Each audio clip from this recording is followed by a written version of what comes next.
वही धैर्यवान है जो अपने नियम का पालन करे। नियम के पालन में देवता भी विघ्न डालते हैं, माया भी विघ्न डालती है, पर जो नियम ले कम से कम 12 वर्ष तक उसका पालन करे तो बहुत बहुत लाभ उसे प्राप्त होगा।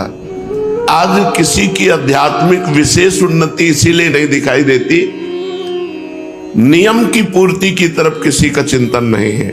हमारा नियम है, हम इतने बजे जगते हैं, इतने माला करते हैं, इतना पाठ करते हैं, सत्संग जाते हैं, अमुक अमुक हमारी दिनचर्या है। मनाया माला चला ली, मनाया नहीं। नियम। चैतन्य महाप्रभु जिनका पावन चरित्र आप सुन रहे हैं, नियम बना दिया, पूरी रात श्रीवास के घर कीर्तन होगा। तुमुल ध्वनि से, उच्च ध्वनि से मृदंग, झांझ, ढफ आदि बजते, महाप्रभु बीच में हरि बोल और महामंत्र का कीर्तन अमृतमय। आसपास के जो लोग थे, जो श्रद्धावान थे, उनके हृदय में उत्साह प्रकट हुआ कि काश अगर ये दरवाजा बंद करके कीर्तन न करते तो हम लोग भी सम्मिलित हो जाते। तो जो अनाधिकारी थे उनके भी हृदय में जलन हुई, किसी तरह कीर्तन बंद होना चाहिए। ये झांझ पीट पीट कर पूरी रात सोने नहीं देते। जो विषयी पुरुष होते हैं उनको भागवतिक पुरुषों से द्वेष होता है अपने आप। यद्यपि भागवतिक महापुरुषों के द्वारा उनका कभी अमंगल नहीं, तो द्वेष का कारण ही कोई उपस्थित नहीं हो सकता।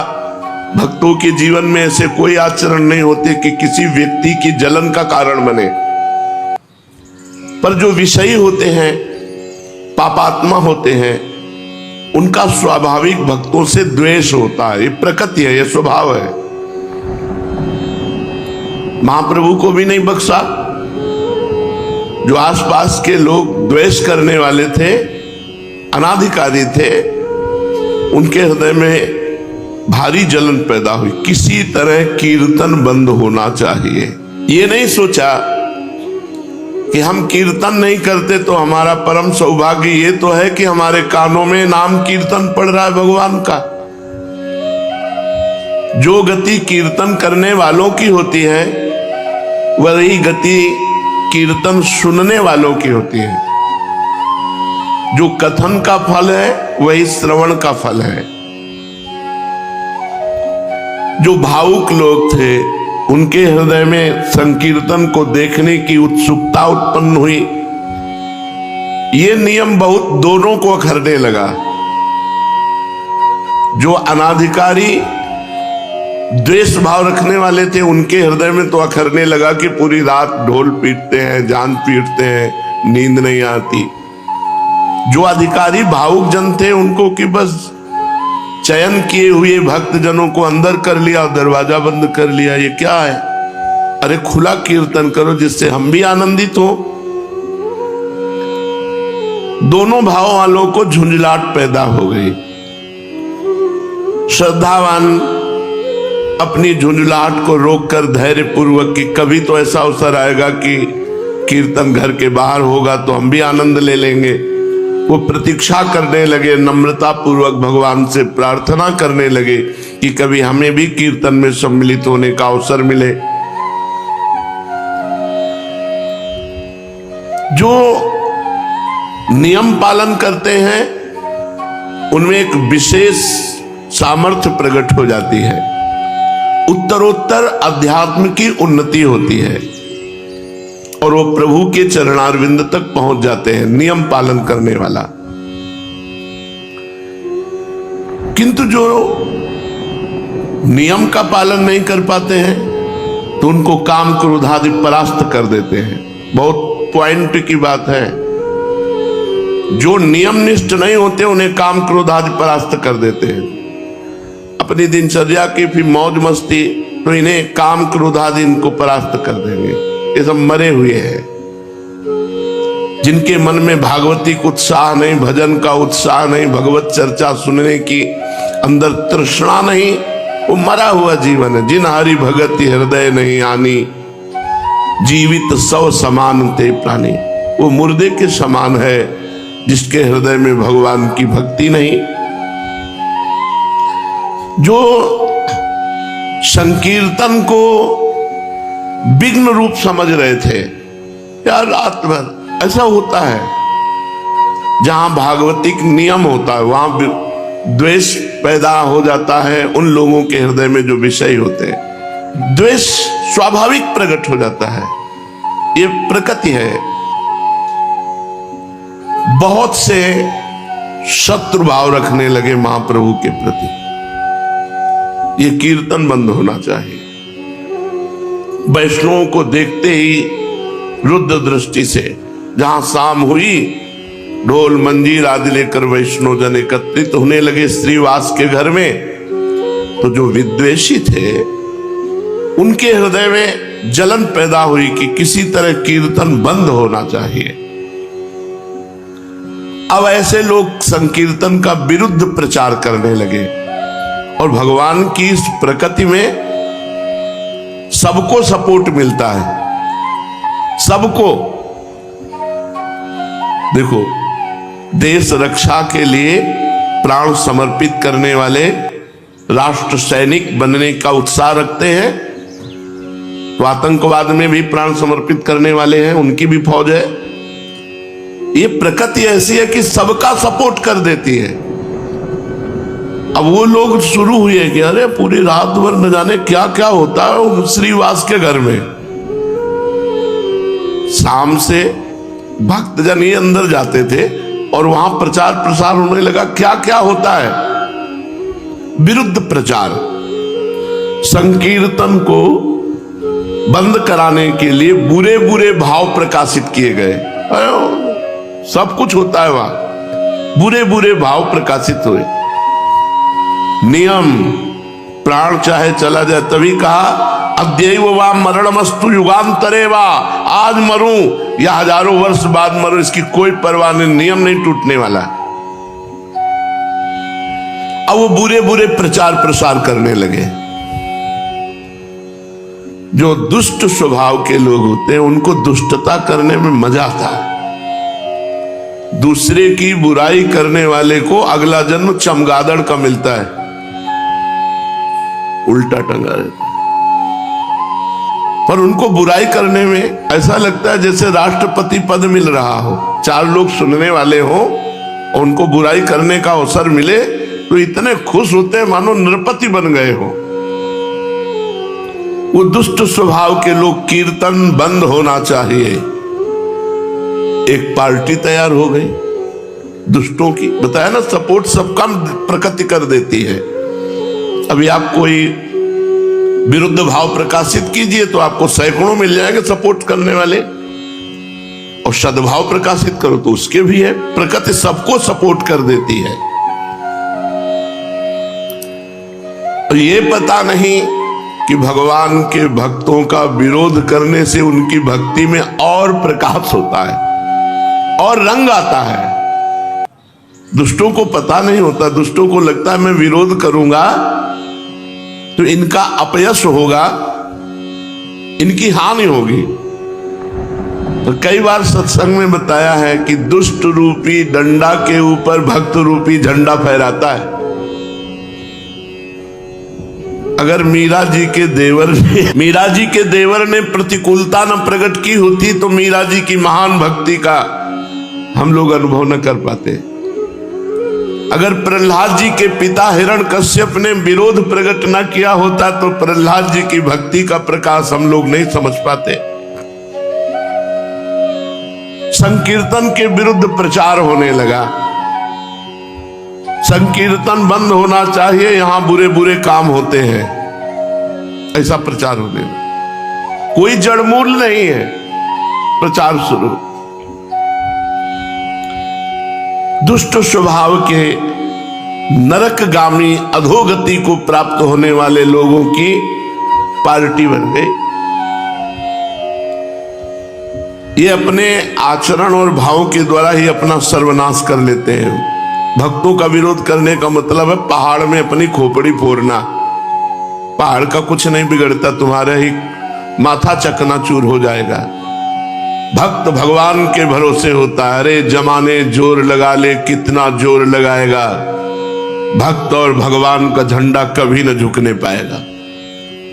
क्या क्या नहीं किया हिरण्यकश्यप ने प्रहलाद जी पर कुछ उनकी भक्ति पे आंच आई क्या? विरोधियों के विरोध का और मंगल स्वरूप प्रकट हुआ। क्या मंगल स्वरूप?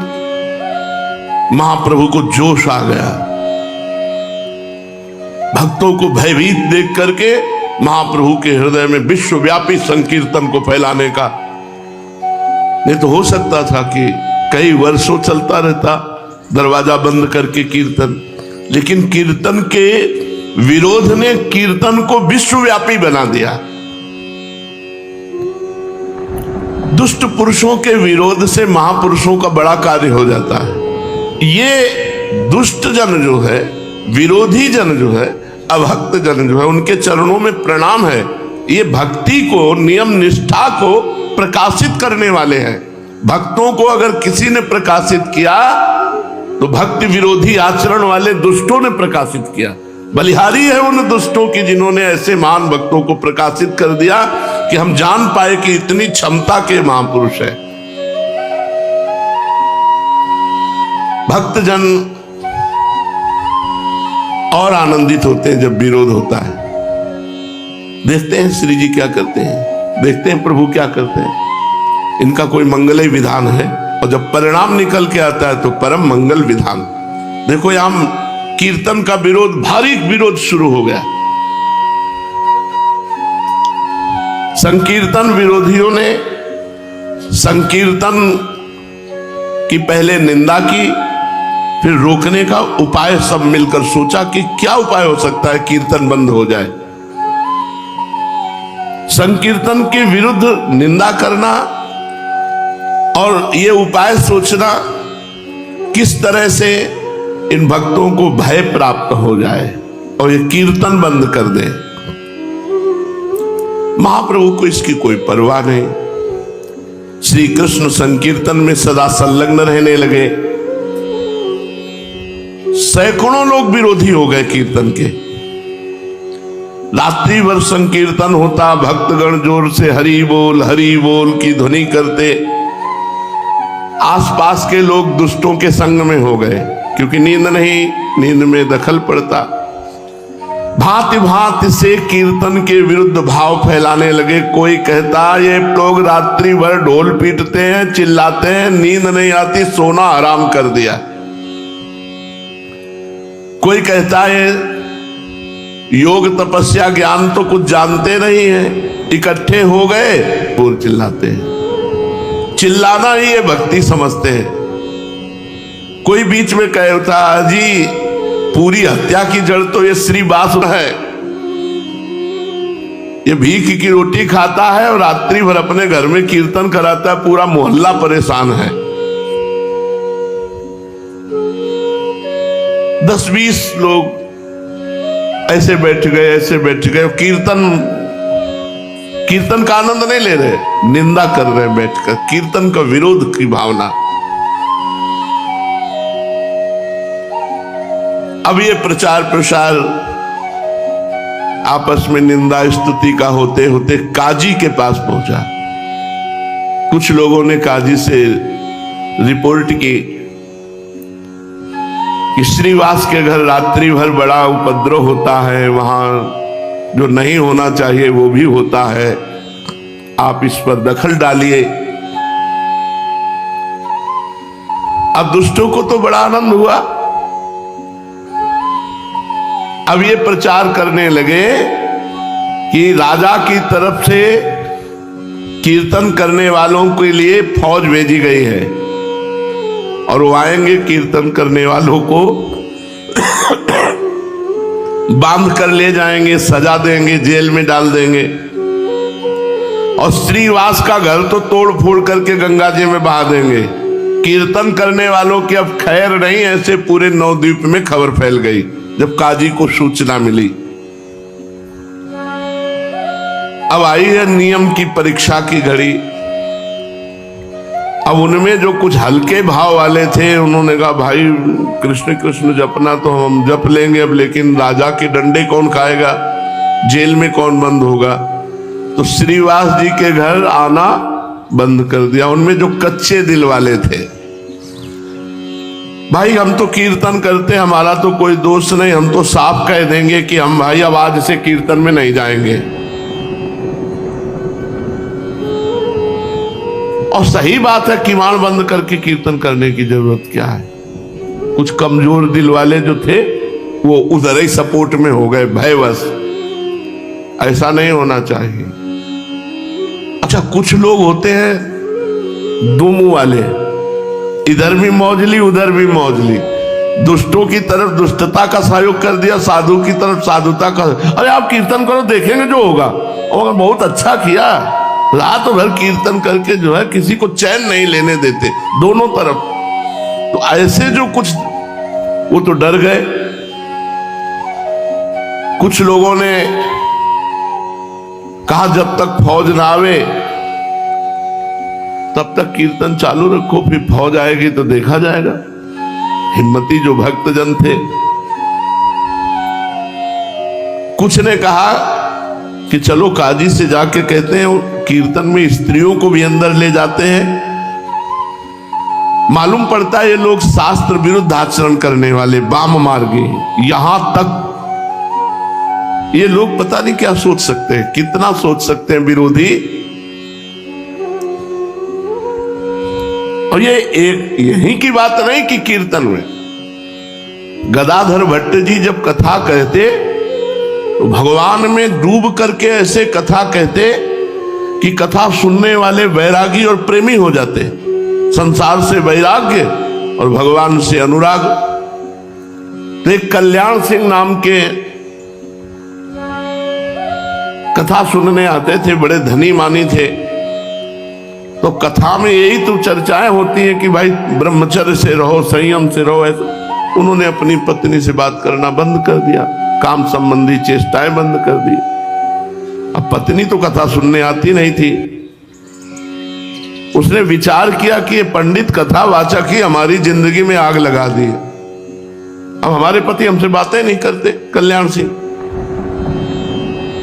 हम इन पंडित की धुलेंगे जिससे हमारे पति की श्रद्धा पंडित के प्रति खत्म हो जाए। तो कथा सुनना बंद कर देंगे तो फिर हमसे पति पत्नी का प्यार। एक दिन देखा कि एक गर्भवती गली गली मांग रही थी भिक्षा। ऐसे बुलाया और कहा कि ऐसे एक एक दाने मांगती घूम रही, तुझे को असरफियां देंगे, ले। और वहां कथा हो रही है। सभा में जाके कह दे कि पंडित जी जब गर्भ नहीं रहा था तो खूब आते हो, अब गर्भ रह गया है, अब इसका पालन पोषण कौन करेगा। बस इतना तुझे कहना है, जितना पैसा कहेगी उतना देंगे। और वो टुकड़े टुकड़े भीख मांगने वाली, उसके लिए क्या कहने, वो तो निर्लज्ज थी। उसने असरफियां ली और पहुंची कथा में। पंडित जी, तो अब जैसे कथा में कोई स्त्री पहुंच जाए तो सब, जब ये नहीं था तो खूब आते थे, अब जब ये हो गया तो तुम्हारा आना बंद हो गया, इसका पालन पोषण कौन करेगा। वो भी बड़े मौजियल। उन्होंने कहा तू चिंता मत कर, बैठ, इसका भी पालन पोषण होगा।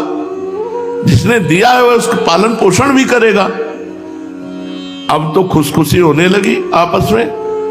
यार हम कहते थे पाखंडी है, कोई कहता नहीं यार बहुत सही महात्मा है ये।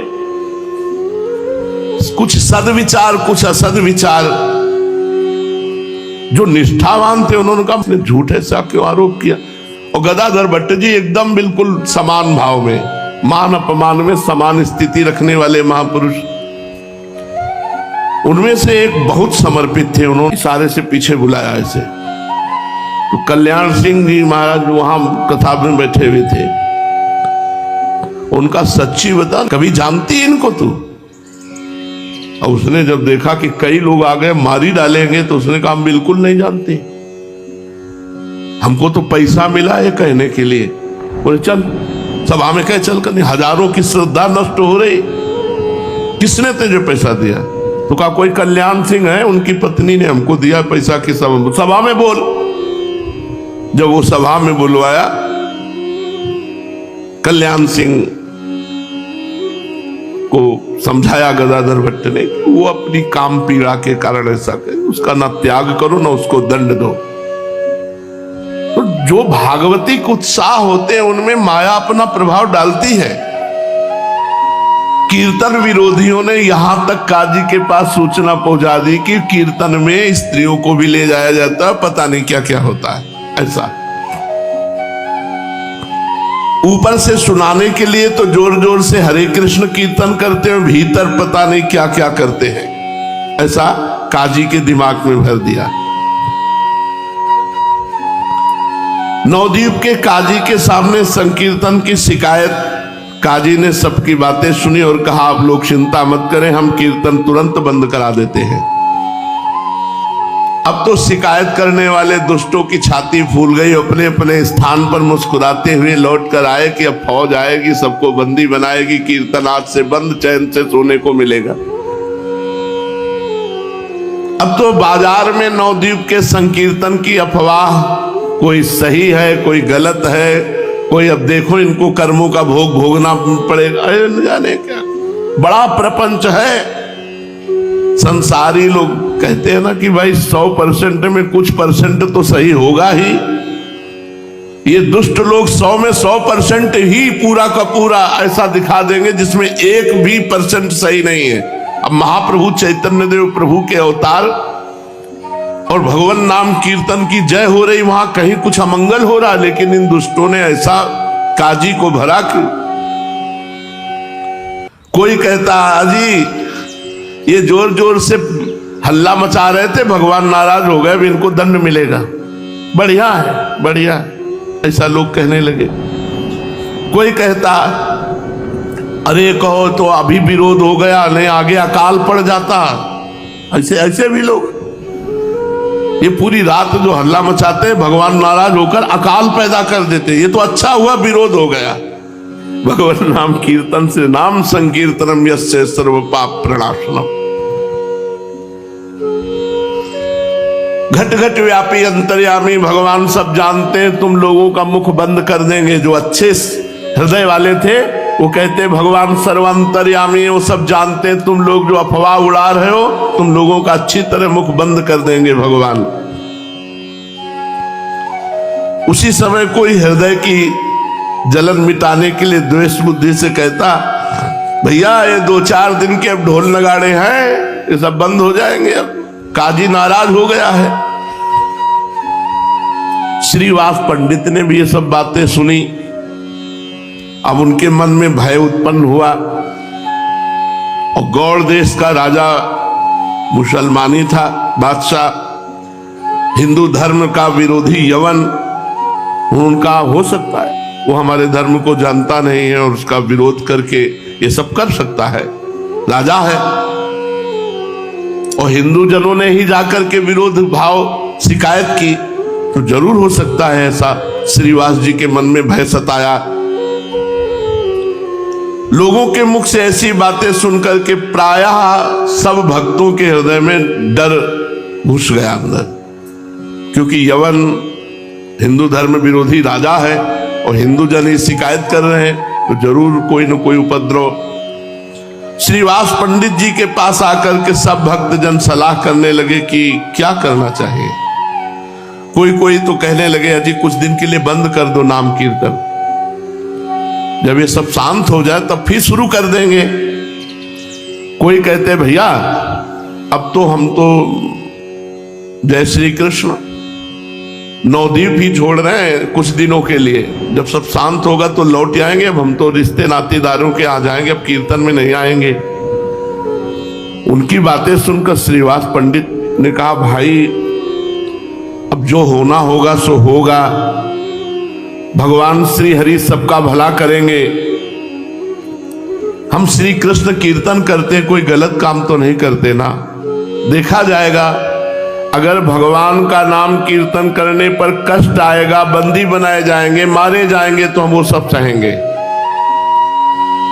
श्रीवास पंडित ने भक्तों को तो इस प्रकार समझा दिया, लेकिन अंदर अंदर वो भी भयभीत थे।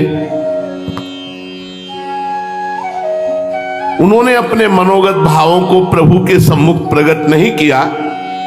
प्रभु तो सबके भावों को समझने वाले थे। चैतन्य महाप्रभु ने सब भक्तों के भावों को देखा, सब डगमगा रहे हैं। यवन राजा के कारण सब भयभीत हो रहे, इसलिए इनको निर्भय कैसे किया जाए, महाप्रभु विचार करने लगे। एक दिन प्रभु ने अपने संपूर्ण शरीर में सुगंधित चंदन लगाया, घुंघराले काले काले सुंदर बालों में सुगंधित तेल डाला, मूल्यवान स्वच्छ और महीन वस्त्र पहने, साथ में 2-4 भक्तों को लेकर गंगा किनारे की ओर चल पड़े। उनके अरुण अधर पान की लाली लगने से और भी अत्यधिक अरुण बन गए थे। नेत्रों में प्रसन्नता थी, मुख कमल शरद पूर्णिमा के चंद्रमा के समान खिला हुआ था। वे मंद मंद मुस्कान के साथ भक्तों के आनंद का वर्धन करते हुए गंगा जी के घाटों पर इधर से उधर टहलने लगे। जो सात्विक प्रकृति के भगवत भक्त थे, वे प्रभु के रूप लावण्य को देखकर मन ही मन परम प्रसन्न हुए, किंतु जो दुष्ट प्रकृति के निंदक थे, वे आपस में कहने लगे, यार ये निमाई पंडित पर कोई भी फर्क नहीं पड़ता, बड़ा अजीब है। अरे राजा का फौज आने वाली है, काजी नाराज है, पान खाए घूम रहे, इनको कोई फर्क नहीं पड़ता, इसे तनिक भी भय नहीं। संपूर्ण शहर में हो हल्ला मच रहा है, कल ही तो सेना आने वाली है। अरे भाई देख लेना, है पान खाए घूम रहे, कल इनको बांधकर नाव पर बंदी बनाकर ले जाया जाएगा। अभी तो राजपुत्र के समान बन ठन करके हंसते हुए घूम रहे। अरे यार, इनके चेहरे पर सिकुड़न भी नहीं है, बड़े विचित्र है।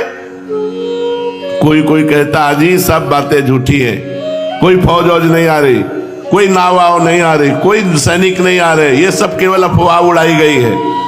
दूसरा कहता हाथ जोड़ करके कि नहीं नहीं साहब, गप मत समझो, ये तो पक्की बात है कि यवन बादशाह की तरफ से फौज आ रही है। तो कोई कहता हाथ कंगने को आरसी क्या, अभी देख लेना, कल ये सब बंदी बना दिए जाएंगे। इस प्रकार लोग भांति भांति से अपने अपने अनुमानों को प्रकट कर रहे थे। और महाप्रभु भक्तों के साथ आनंद में गंगा के किनारे विहरण कर रहे थे। इसी बीच प्रभु के पुराने परिचित पंडित गंगा जी पर संध्या वंदन करने के लिए आए। प्रभु को देखकर प्रणाम किया और आपस में वार्तालाप करने लगे। पंडितों ने कहा, निमाई पंडित सुन रहे, तुम्हें पकड़ने के लिए राजा की तरफ से सेना आ रही है। संपूर्ण शहर में बड़ी गर्म अफवाह है कि तुम सब बंदी बनाए जाओगे। यदि ऐसी ही बात है तो हमें लगता है कुछ दिन के लिए तुम नवद्वीप छोड़ दो, फिर आ जाना। अभी कहीं बाहर जाओ जिससे तुम्हें राजा के सैनिक बंदी बनाकर न ले जाएं।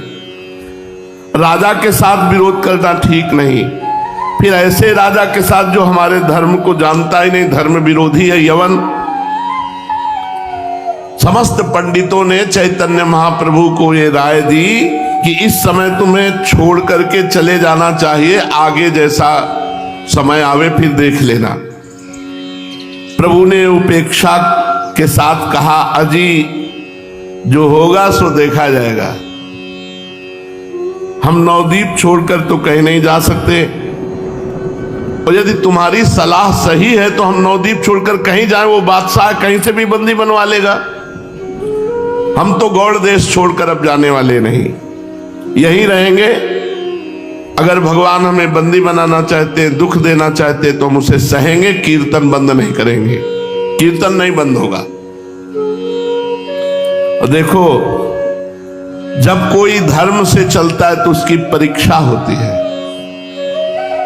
और दुख सहना ही धर्म की कसौटी है। हम सहेंगे, जो कुछ होगा देखेंगे। देखना है ये कि कौन कौन से भक्त इस समय इस प्रश्न में सही उत्तर देते हैं। परीक्षा की धर्म की कसौटी पर कौन खरे उतरते हैं?